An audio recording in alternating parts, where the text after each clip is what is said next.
श्री गणेशाय नमः। मणिमहेश यात्रा संस्मरण। यात्रा की तिथि 22/8/2001 से 27/8/2001। मणिमहेश यात्रा एवं दर्शन।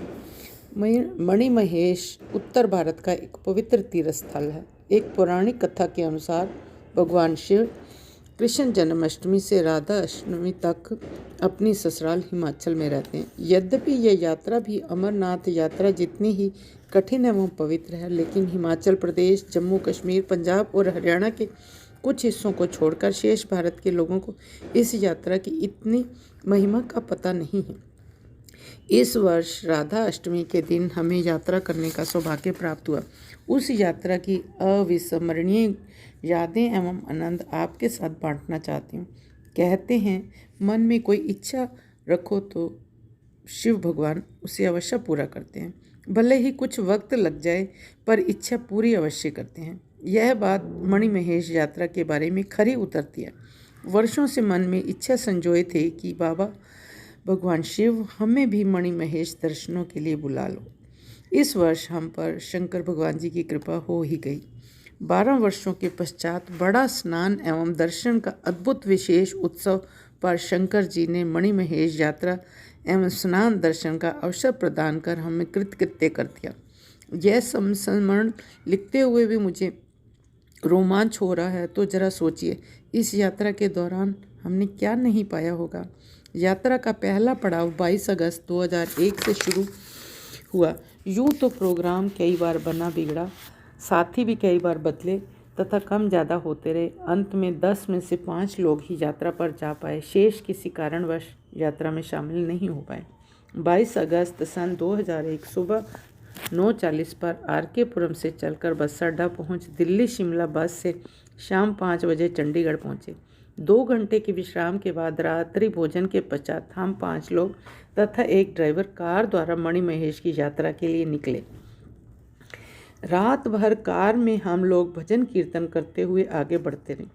सुबह 6 बजे हम डलहौजी से 6 किलोमीटर दूर एक रास्ता जो कि चंबा की ओर जाता है पहुँचे।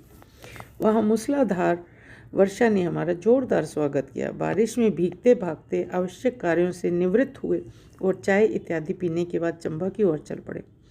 23/8/2001 की सुबह 10 बजे हम चंबा पहुँचे। चूँकि पहले से हमने कोई बुकिंग नहीं कराई थी, इसलिए किसी भी गेस्ट हाउस में हमें स्थान नहीं मिला। लेकिन वॉचमैन को जब हमने बताया कि हम दिल्ली से मणिमहेश दर्शन के लिए आए हैं, तो उसने 2 घंटों के लिए एक कमरा अटैच बाथरूम वाला हमें दे दिया। हमने कुछ समय विश्राम किया और स्नान इत्यादि से फ्री होकर चंबा के बाजार की ओर रुख किया।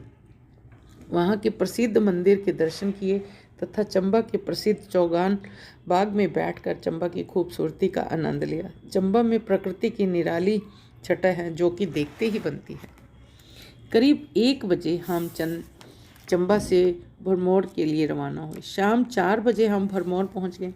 वहाँ पहुँचकर हमने फ़ोन पर अपने मामा जी जो कि भरमौर में ही रहते हैं, भरमौर पहुँचने की सूचना दी तथा रात्रि निवास के लिए निवेदन किया। सभी स्थानीय लोगों से प्राप्त जानकारी से भ्रमाणी देवी जाने का प्रोग्राम बना लिया और चल पड़े। भ्रमाणी देवी की भरमौर से करीब 6 किलोमीटर की पैदल यात्रा है। हम लोग थोड़ा रुकते और फिर तेज़ी से चल पड़ते। इस तरह 6 बजे भ्रमाणी देवी की यात्रा एवं दर्शन तथा आशीर्वाद पा करीब 8 बजे भरमौर लौटे और 8:30 बजे मामा जी के घर पहुँचे, जो कि बेताबी से हमारा इंतज़ार कर रहे थे। वहाँ पहुँचते ही गर्मा गर्म कॉफ़ी तथा उसके बाद अति स्वादिष्ट भोजन ने हमारी सारी थकान दूर कर दी। नरम तथा गर्म बिस्तर में रात कैसे बीती पता ही नहीं चला। प्रातः 5 बजे उठे, स्नान इत्यादि से निवृत्त होकर नाश्ता कर 7 बजे हर्षल की ओर प्रस्थान किया। 24/8/2001 भरमौर से 14 किलोमीटर तक मोटर कार द्वारा हर्षल पहुंचना था, लेकिन पहाड़ी इलाका, उस पर इतनी भीड़, पार की हुई अपनी गाड़ी निकालने में ही काफ़ी समय लग गया। रास्ते में बातें करते सुनते हमारे ड्राइवर का मन भी दर्शनों के लिए लालायित हो उठा, अतः उसने भी आगे की यात्रा करने का फैसला कर लिया। पैदल यात्रा। पैदल रास्ता कठिन था, लेकिन भक्त रास्ते की कठिनाई की परवाह न करते हुए आगे की ओर बढ़ते जा रहे थे। लाखों लोग दर्शनों के लिए जा रहे थे और कुछ दर्शन करके लौट रहे थे। कल कल करती हुई भुजला नदी पूरे वेग से बहती हुई लोगों को आगे बढ़ने का संदेश देती हुई प्रतीत होती थी। रास्ते में बड़े बड़े पत्थरों पर सुविचार एवं उत्तम वाक्य अंकित थे, जो कि मन को छूने वाले थे।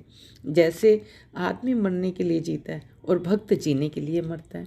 दूसरा, गलत कहते हैं कि भगवान नहीं मिलते, आखिरी हद तक उन्हें कोई खोजता नहीं। इस प्रकार के अनेकों उत्तम वाक्य, दुकानों पर बजने वाला संगीत, जयकारों का उद्घोष सभी हमारी रफ्तार बढ़ाने में सहायक थे। हम भी रुक कर मानो एक क्षण भी गंवाना नहीं चाहते थे। दर्शनों की उत्कंठा रुकने ही नहीं दे रही थी। हम सभी दर्शनों के लिए बेताब थे। शाम 5 बजे हम धनछो पहुँचे। यहीं हमें रात्रि विश्राम करना था। पास के एक टेंट में रुकने का फैसला किया। फिर सोचा आगे जाकर और जगह देख लेते हैं, जिससे सुबह सुविधा हो। लेकिन यह हमारा गलत फैसला था, क्योंकि भीड़ बहुत ज़्यादा थी। आगे जो स्थान हमें मिला वह पहले वाले जगह से काफ़ी छोटी तथा बेकार थी, पर अब कुछ नहीं हो सकता था। साथी भी बिखर गए थे और जहाँ भी जगह सही मिल पाए वहीं रात गुजार दी। शायद यही होना था, एक दूसरे के इंतज़ार में रात गुजारी। सुबह 5 बजे शौच आदि से निवृत्त होकर हम 6 बजे मणि महेश दर्शनों के लिए निकल पड़े। रास्ते में गौरी कुंड पर स्नान इत्यादि किया तथा माँ गौरी की पूजा अर्चना कर माँ से आशीर्वाद लिया और आगे की यात्रा एवं दर्शन का लाभ ले पाएँ। रास्ते की भीड़, ऊपर जाने जनसमूह को देखकर लगता था मानो घर पर कोई रुका ही ना हो। पूरा का पूरा हिमाचल प्रदेश केवल दर्शनों का अभिलाषी बन यहाँ आ जुटा हो। कोई तो अपने 2 महीने के बच्चे को लेकर आया और कोई अपने वृद्ध माता पिता को श्रवण कुमार बन तीर्थ करवा रहे हों। रास्ते में कुछ लोगों को उल्टी एवं जी मिचलाने की शिकायत होने लगी तो पता चला कि असंख्य जड़ी बूटियों का असर होने के कारण ऐसा होता है।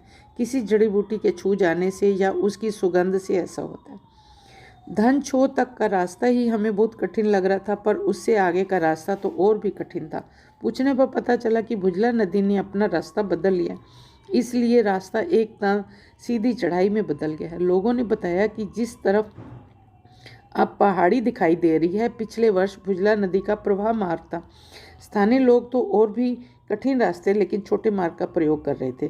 बंदर घाटी का रास्ता 2 पर्वत श्रृंखलाओं को एक छोटे से कच्चे पुल से पार करते हुए जाना था।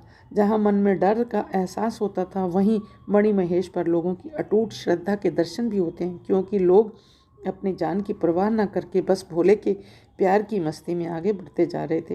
हिमाचल निवासी प्रेम, धैर्य और विश्वास में भी जोड़ें, इसका एहसास हमें यात्रा के दौरान हुआ। रास्ते में छोटी छोटी दुकानें लगी थी, जिन पर हम कभी चाय पी लेते या नींबू पानी या फल लेकर खा लेते। आगे हमें एक दुकान में आलू के पराठे मिले तो हमने उनका भी स्वाद लिया। जगह जगह भंडारे भी लगे हुए थे। गौरी कुंड पार करते हुए हमें लगा कि हम बहुत थक गए हैं, कैसे चल पाएंगे। लेकिन एक कच्चे से पुल से आगे बढ़े तो क्या देखते हैं कि लोग जयकारे लगाते हुए मस्त हुए जा रहे हैं। देखने पर पाया कि लोग मणि महेश के दर्शन छोटे कैलाश पर कर रहे हैं और अपने आप को धन्य मान रहे हैं। वह अद्भुत नज़ारा हमने भी देखा। मणि महेश, पार्वती महेश और गणेश जी के दर्शन साक्षात मानो हमारे सामने ही बैठे हो।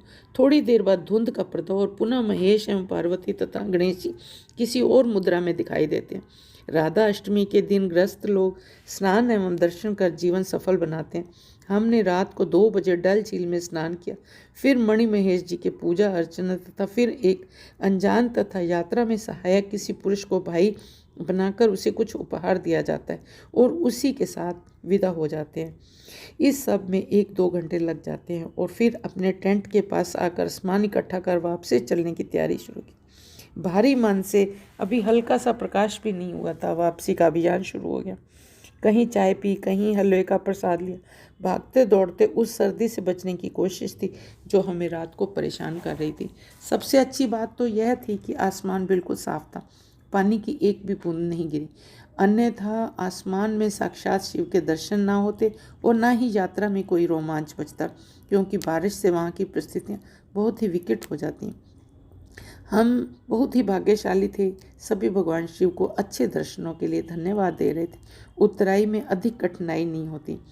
हम मणि और महेश जी को नमस्कार कर गौरी कुंड तथा धन छो होते हुए शाम तक हर्षल पहुँचे तथा सुबह 7 बजे चंडीगढ़ पहुँचे। शाम 3 बजे की बस लेकर दिल्ली तथा 10:30 बजे RK पुरम पहुँच गए। मणि महेश की यात्रा अत्यंत आनंददायक एवं रोमांचकारी रही। पवित्र मणि महेश यात्रा के सदस्यों के नाम श्रीमती नीलम, श्रीमती श्यामलता, पवन शर्मा, श्रीमती शर्मिला शर्मा। धन्यवाद।